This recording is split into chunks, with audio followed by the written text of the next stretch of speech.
Firstly, I'll start with a joke. One of my colleagues in Ben Gurion University in Israel previously taught in Haifa University, and he eventually reached the stage of deliberations about tenure, and he was turned down, and the dean called him in and said to him, Doctor, whatever, we decided not to take you because what we want is an historian, not an intellectual.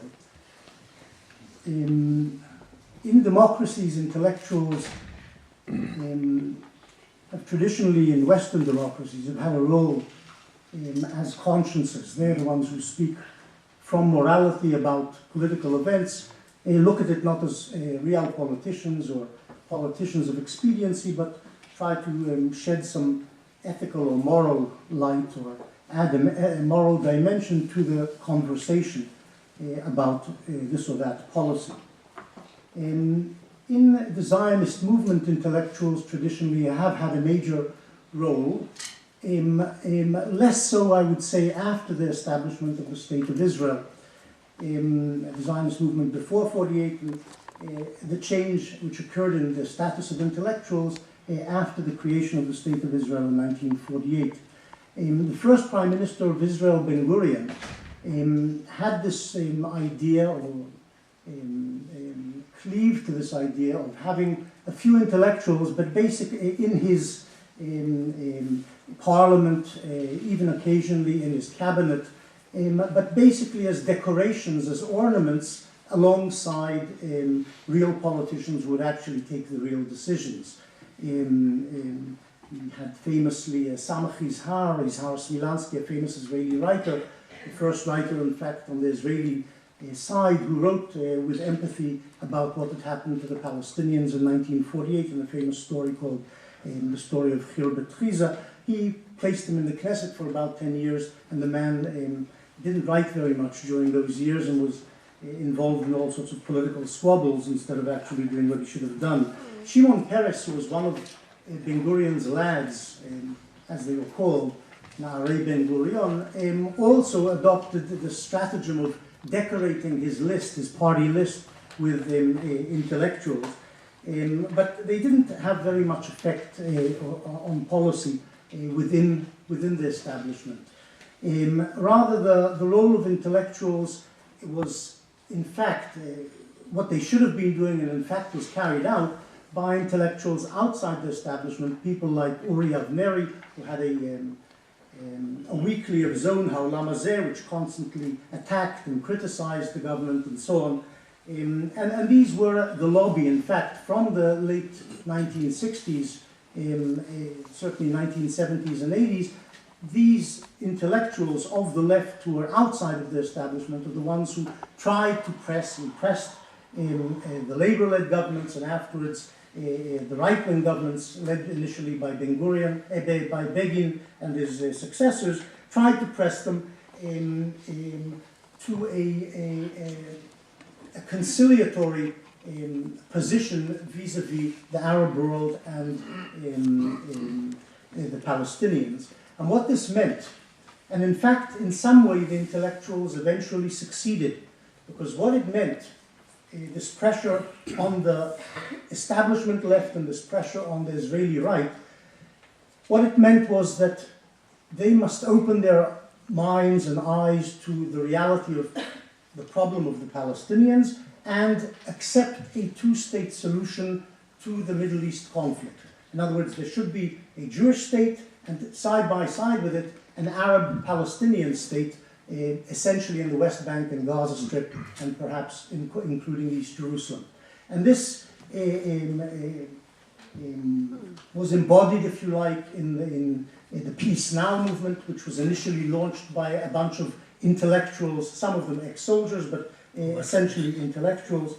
And this has been the role, I think, of intellectuals since the 70s and their importance. One can dismiss it, but as I say, the intellectuals' position, the position of the intellectuals of the left, and there were very few intellectuals on the Israeli right traditionally, has been the vision which has been adopted by the Israeli political establishment after decades of persistence. The Israeli Labour Party moved into dialogue with the Palestinians about a two-state solution, and ultimately this vision was also adopted by the Likud. Ariel Sharon, Olmert, and even Netanyahu have accepted the necessity and perhaps the virtue, certainly the morality, of a two-state solution.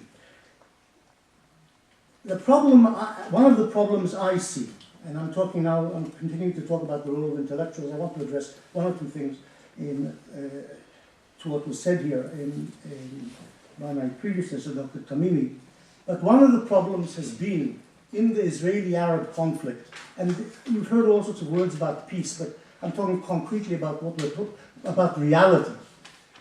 One of the persistent problems has been the asymmetry between the two societies, and I'm talking about Palestinian Arab society and the general Arab world around us, and Israeli society on the other hand, the asymmetry in the role of intellectuals. Intellectuals on the Palestinian side and on the generally in the Arab world have led the charge, have led the uncompromising position which the Palestinians and the Arab world has adopted over decades towards Israel. Even when the states, the governments of Egypt and Jordan made peace with Israel, Sadat in the 1970s, Hussein in the 1990s, the intellectuals also of Egypt and Jordan remained essentially rejectionist. They rejected the idea of peace and compromise and a two-state solution with the Jews. They wanted and said they wanted all of Palestine. This was justice. Justice is what we want, and that is all of Palestine for the Arabs. And the same applies, unfortunately, to the Palestinian intellectuals. There are a couple of exceptions. There are Sari Nusseibeh, the president of Al-Quds University, who has spoken out publicly about the need for a two-state solution. But essentially, the Palestinian intelligentsia, like the intelligentsia around the Arab world, has continued, despite partial recognitions of Israel by, as I say, Egypt and Jordan, to continue to boycott the whole concept, the whole idea, the presence of the Jews in Palestine. That presence is illegitimate. We will never recognize them. Israel must be destroyed. And that has been the message the intellectuals of Egypt, Jordan, and the rest of the Arab world have told the Arab masses. Intellectuals being scholars or so-called scholars, religious figures, journalists. That has been the message. The Journalists Association of Egypt, the Journalists Association of Jordan, the academic communities of these countries have nothing to do with Israel and say they must have nothing to do with Israel. And when somebody breaks ranks and goes on a visit, for example, to Israel, he's immediately thrown out of the association and boycotted. So I'm saying there's an asymmetry here in the preparation of the publics on both sides for peace. In Israel, it has more or less worked. It has happened that the intellectuals ultimately had a cumulative effect. On the Arab side, the intellectuals continue to preach essentially violence and the destruction of Israel. And we heard a bit of this here as well, in some camouflaged fashion. The problem of the refugees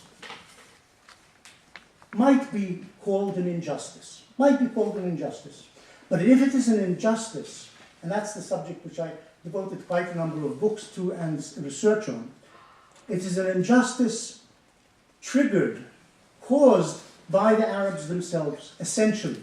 They are the ones who launched the war to destroy the Jewish community in Palestine, and in combating that, they were driven out of parts of Palestine to other parts of Palestine, essentially. Some of them abroad as well, but mostly to other parts of Palestine. Had they not launched a war against the Jewish community in Palestine and Israel, there wouldn't have been a refugee problem. They launched a war, Israel fought them, and drove many of them out. And this is how the refugee problem was created. That's the essence you can, of course, argue that no Zionism, no refugee problem. Had the Jews not begun to come back to Palestine the land of Israel, as they called it, in the 1880s and established settlements and striven to establish a state, there wouldn't have been a clash with Arabs, there wouldn't have been the 1948 war, and there wouldn't have been a refugee problem. But that's, of course, to deny the justice of the Zionist enterprise. This is something which the Arabs regularly do. I happen to believe there is justice in the Zionist enterprise. There's a morality in the Jews having a state alongside 22 Arab states which exist. The Jews should also have one state. The Arabs can have 22, the Jews can have one. Not so terrible, this is fairness. But this is denied on the Arab side, and the narrative which was spoken of here is really a narrative of what is called justice. It's not a narrative which aims at truth. Truth doesn't interest Arab intellectuals in general. They're not interested in truth, they're interested in justice. What they call justice, their justice. There is nobody else's justice. There's only what they see as justice, which is justice. And that is one of the reasons why there is so little Arab scholarship on the Arab-Israeli conflict. There's lots of polemic. There's very little worthwhile intellectual product in the Arab world about Israeli-Arab conflict. Because truth isn't really what we're seeking here. It's essentially Israel's elimination.